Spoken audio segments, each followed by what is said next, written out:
वालेकुम दोस्तों, उम्मीद है आप सभी दोस्त बिल्कुल खैर आफियत के साथ होंगे और आप अपनी होम्योपैथी की जो प्रैक्टिस है उसको दिलो जान के साथ एंजॉय कर रहे होंगे। दोस्तों, आज मैं आपके साथ जो बात करूंगा वो है मेंटल सिम्टम्स और फिजिकल जो जनरल्स होते हैं उनकी इम्पोर्टेंस के ऊपर। लेकिन इससे पहले मैं थोड़ी सी कुछ अपने जो दिल में बातें हैं वो आपसे करना चाहता हूँ कि इस वक्त जो है वो बहुत से मेथड्स आप जानते हैं कि इंट्रोड्यूस हो चुके हैं होम्योपैथी में, और मुख्तलिफ अंदाज के साथ होम्योपैथी में प्रैक्टिस की जा रही है और बड़े ही ज़बरदस्त किस्म के नताइज को क्लेम किया जा रहा है। तो मैं एक बात आपको ये कहना चाहता हूँ कि सभी दोस्त अपनी जगह पर बहुत अच्छा काम कर रहे हैं, नो डाउट, बट मैं तो अपने एक्सपीरियंसेस आपके साथ शेयर करता हूँ। अपनी प्रैक्टिस जो मैंने इतने सालों से की है उसके एक्सपीरियंस आपके साथ शेयर करना पसंद करता हूँ। और मैं ये समझता हूँ कि एक वक्त आपकी प्रैक्टिस में आता है जब आपके अपने भी कुछ एक्सपीरियंसेस ऐड होना शुरू होते हैं। तो मैंने बहुत से मेथड्स को पढ़ा, नो डाउट सभी मेथड बहुत अच्छे हैं और सभी टेक्निक्स बहुत अच्छी हैं। लेकिन मैंने एक चीज़ अजीज़ दोस्तों देखी है, वो ये है कि हनीमन की होम्योपैथी जो है उसका पैरेलल कोई नहीं है, उसका सानी कोई नहीं है। और हम लोग जो हैं वो ऑर्गेनन को एक बहुत ही खुश्क सब्जेक्ट समझते हैं, बहुत ही ड्राई सब्जेक्ट समझते हैं, बिकॉज हम उसको अपनी क्लिनिकल जो प्रैक्टिस है उसके साथ कभी कोरिलेट ही नहीं कर पाए।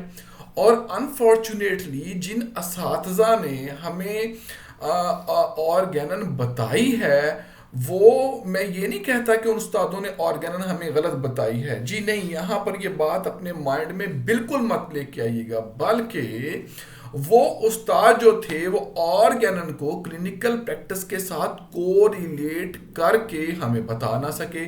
और इसलिए जब तक कोई चीज़ क्लिनिक के साथ कोरिलेट नहीं होती, क्लिनिकल प्रैक्टिस के साथ कोरिलेट नहीं होती, हम उसको अहमियत नहीं देते हैं। और क्लिनिकल प्रैक्टिस के साथ कोरिलेट क्या किया हमने, मटीरिया मेडिका। और देखें आप कितने लोग मटीरिया मेडिका की तरफ भागते हैं, मटीरिया मेडिका को पढ़ते हैं। तो मैं यहाँ आपको एक बहुत इंपॉर्टेंट बात बताना चाहता हूँ कि if you want to really understand your materia medica, if you want to understand your repertories in real sense, then you must study organon. ये मैं आपको बताना चाहता हूँ। तो ऑर्गेनन ने मुझे बहुत कुछ सिखाया। तो मैं आज आपको बताना ही चाहता हूँ कि अब हमारा जो यंग होम्योपैथ है, जो हमारे इस वक्त जो बिगनर्स हैं, जैसे ही वो होम्योपैथी में आते हैं उनको एक टेक्निक सिखाई जाती है कि जी आप पैथोलॉजी को मत छोड़िएगा, पैथोलॉजी पैथोलॉजी को मत बिल्कुल मत छोड़िएगा। वो तो मैं भी कहता हूँ, लेकिन मैं बात करता हूँ पैथोलॉजी की नहीं, पैथोलॉजिकल पैटर्न की बात करता हूँ, जिसकी बात हनीमन ने ऑर्गेनन के अंदर की है।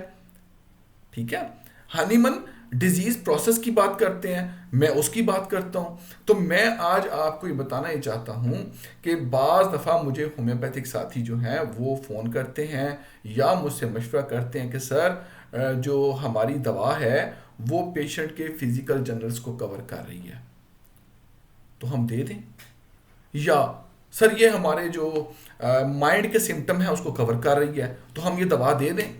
तो मैं ये कहता हूं कि भाई, और फिर कुछ लोग कहते हैं सर ये दवा जो हमारी जो है इसके मेंटल सिम्टम भी टैली कर रहे हैं दवाई पेशेंट के साथ, और फिजिकल जनरल्स भी कर रहे हैं, लेकिन इसमें पैथोलॉजी वो नहीं है जो हमारे पेशेंट के अंदर है। तो ये अब हम क्या करें, ये प्रॉब्लम है।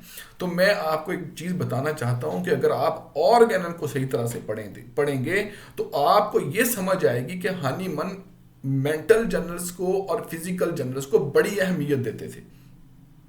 ठीक है, और अगर आपकी दवा जो है, कोई भी होम्योपैथिक दवा जो है, उसके मेंटल जनरल्स और फिजिकल जनरल्स मैच करते हैं और आपकी पैथोलॉजी मैच नहीं कर रही, तो डोंट वरी अबाउट इट। मेरे पास ऐसे हजारों केसेस हैं जो मैं आपको कोट कर सकता हूं कि जिसके अंदर बिल्कुल भी पैथोलॉजी मौजूद नहीं थी, लेकिन फिजिकल जनरल्स और मेंटल जनरल्स मौजूद थे तो उस दवा ने बहुत ही वंडरफुल काम किया। ना सिर्फ वो सिम्टम्स ख़त्म हुए बल्कि पैथोलॉजी जो थी वो भी मतलब जो है वक्त के साथ साथ रिग्रेस हो गई।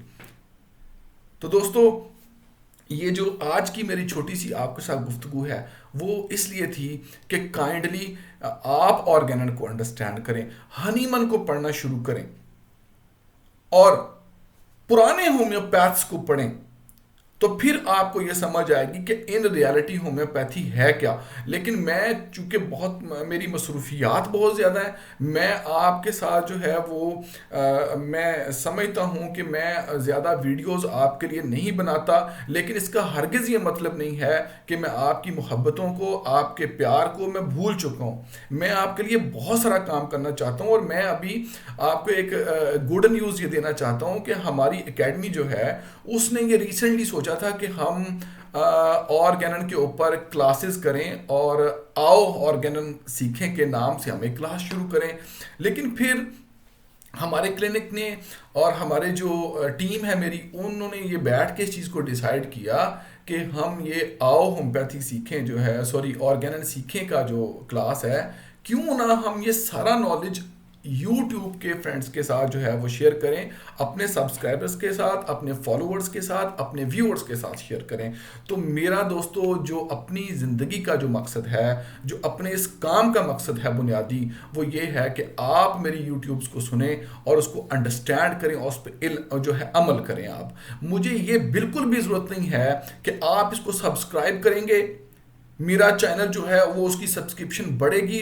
Don't subscribe it if you don't want to subscribe, ये मैं आपको बताना चाहता हूं। मुझे देखें, मेरा मकसद जो है वो होम्योपैथी की प्रमोशन है, होम्योपैथी का फैलाव है, होम्योपैथी को सही मानों में आप तक लेके आना है। तो मैं आज आप अपनी जो इस गुफ्तगू का जो इख्तिताम है वो इस बात पे करूंगा कि दोस्तों, ऑर्गेनन वो एक ड्राई सब्जेक्ट नहीं है, वो बहुत ही वंडरफुल सब्जेक्ट है। मैं जा रहा हूं आपको बताने ऑर्गेनन, आपको पढ़ाना जा रहा हूं, आपको सिखाने जा रहा हूं, और मैं आपको ऑर्गेनन के एक एक वर्ड को आपके क्लिनिक के साथ कोरिलेट करके दिखाऊंगा। मैं बताऊंगा कि ये ऑर्गेनन आपके मैट्रिया मेडिका से, आपकी रेपर्टरी से किस तरह ज्यादा अहमियत की हामिल है। जहां पर आपकी रेपर्टरी कोई और रिजल्ट दे रही होती है, आपका मैट्रिया मेडिका का इल्म कुछ और आपको कह रहा होता है, वहीं पर आपको ऑर्गेनन का इल्म आपको आर्ट सिखा रहा होता है। और अगर आपने ये आर्ट ना सीखा हो तो फिर मैं तो ये कहूंगा कि बहुत अफसोस की बात है। फिर हम ये कहते हैं कि सर दवा के सिम्टम भी मैच कर रहे हैं, दवा पूरी की पूरी टैली भी कर रही है, लेकिन काम क्यों नहीं कर रही। तो दोस्तों, यही तो ऑर्गेनन के अंदर बताया गया है, यही तो ऑर्गेनन के अंदर हनीमन ने आपको बताया है कि आपने दवा कैसे देनी है, कब देनी है और कब आपने दवा नहीं देनी। और अगर आपकी वेल सिलेक्टेड रेमेडीज काम नहीं करती फिर आपने क्या करना है। तो ये तमाम पजल्स, ये तमाम आपकी डिफिकल्टीज ऑर्गेनन के अंदर पोशीदा हैं। तो मैं आपसे उम्मीद करता हूं कि आप ऑर्गेनन को अपनी जिंदगी का ओढ़ना बिछोना बनाएं, ऑर्गेनन को डिस्कस करें दोस्तों के साथ, ऑर्गेनन को सुने और ऑर्गेनन को सुनाएं। और मैं एक चीज बताऊं, जस्ट एफोरिज्म पढ़ना नहीं है, एफोरिज्म को परसीव करना है, एफोरिज्म को अंडरस्टैंड करना है, हनीमन से बातें करनी है। तो अगर आप चाहते हैं कि आप हनीमन से डायरेक्ट सीखें, रीड द ऑर्गेनन।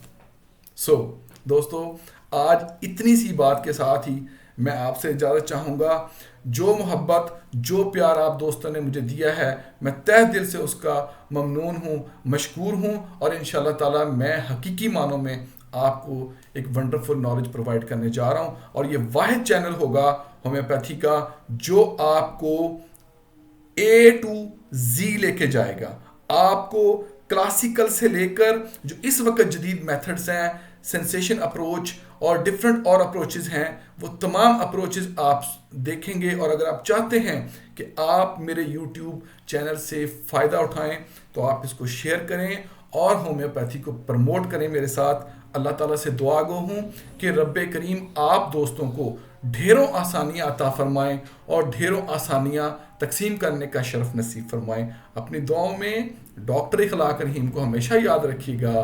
खुदा हाफिज़।